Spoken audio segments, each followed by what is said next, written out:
everybody. I'm Celina Esakawu. I work for Healthy Start. I'm the Garden and Wellness Coordinator.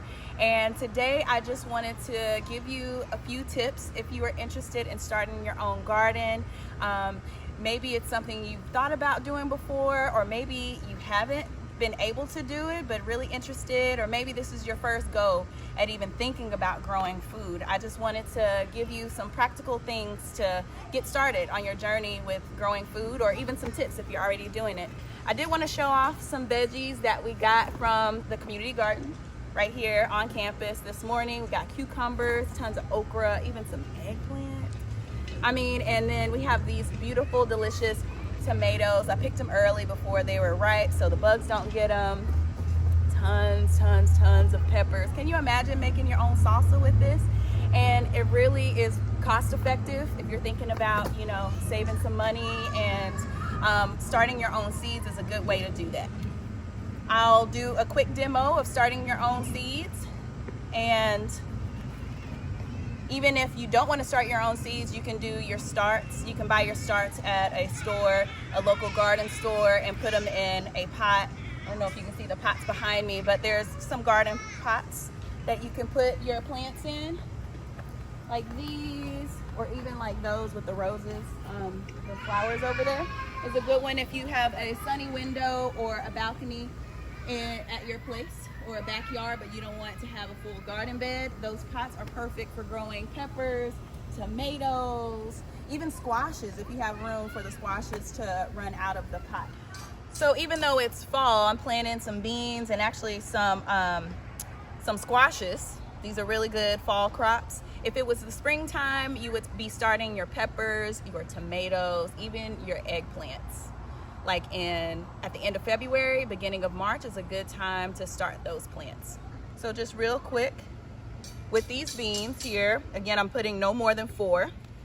I want to give them some space in the container.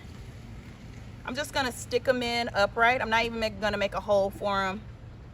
Just sticking them in here, right? All right. And you can look at the package. They'll tell you how far down to plant your seeds, like if they need to be down an inch, 1/4 of an inch, 1/2 an inch. Beans actually like to be in the soil pretty deep. So I just pressed them down a little bit, and then I'm gonna cover them with some soil.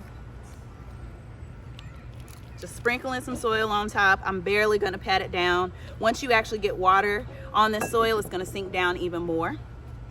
So there you go. You can't even see the bean seeds anymore. I'm gonna do the same thing for the squashes. These are some beautiful blue pumpkin squashes. I'm really excited to see how these look. Again, sometimes with these, this is considered a winter squash. It will run and take over everything. So if you are growing in a smaller space or in pots, I would advise you not to grow squashes like these.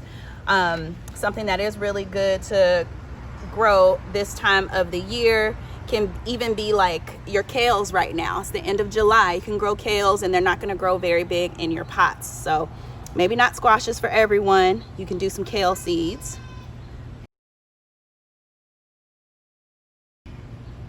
But for us, we got space out here to grow. So again, the same way as I did the bean seeds, I'm just going to stick them in the ground. I can still see them there, or stick them in the soil. I can still see the tops. And these probably need to be covered about 1/2 an inch. So I'm just gonna sprinkle some soil, but not as much as I did with the beans.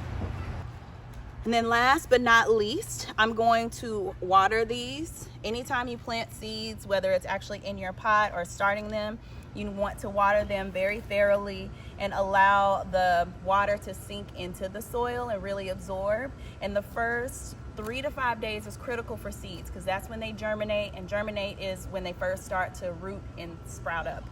So you want to make sure that they stay moist during that time, and then allow them to grow. Within a week's time, you're going to have little sprouts, and they're going to look really nice and cute.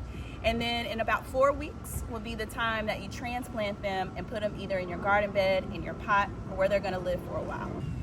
I hope this was helpful. Thank you for joining me today. If you have any questions about health, wellness, about growing food, please contact me. My email is celina.esakawu.unthsc celina.edu. That is CELINA.ESEKAWU@UNTHSC.edu. Happy gardening!